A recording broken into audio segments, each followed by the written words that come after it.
ஓராண்டினை முற்காலத் தமிழர்கள் கார்காலம், குதிர்காலம், இளவேனிற்காலம், முதுவேனிற்காலம், முன்பனிக்காலம், பின்பனிக்காலம் என்று 6 வகைகளாகப் பிரித்துள்ளனர். ஒரு நாளினை யாமம், வைகறை, விடியல், காலை, ஏற்பாடு, மாலை என்று 6 வகைகளாகப் பிரித்துள்ளனர். இவை முற்காலத் தமிழர்களின் காலம் பற்றிய கூர்மையான அறிவின் வெளிப்பாடாகும். மேலும் வானில் உள்ள கோள்களைப் பற்றியும், சூரியன், நிலவு பற்றியும், செம்மீன் என்ற செவ்வாய் கோளையும் சங்க இலக்கியத்தில் செய்திகள் உள்ளன.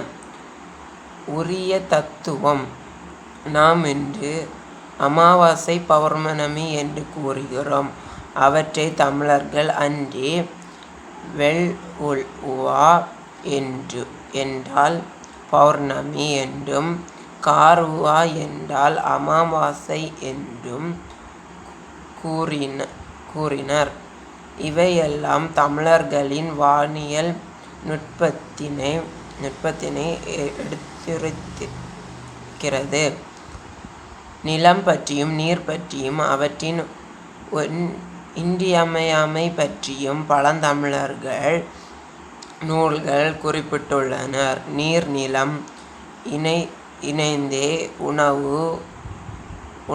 உணவே உயிர்களின் அடிப்படை என்ற உயரிய தத்துவம் குடப்புலவியனார் என்ற புலவர் புறநானூற்றில் கூறியுள்ளார்.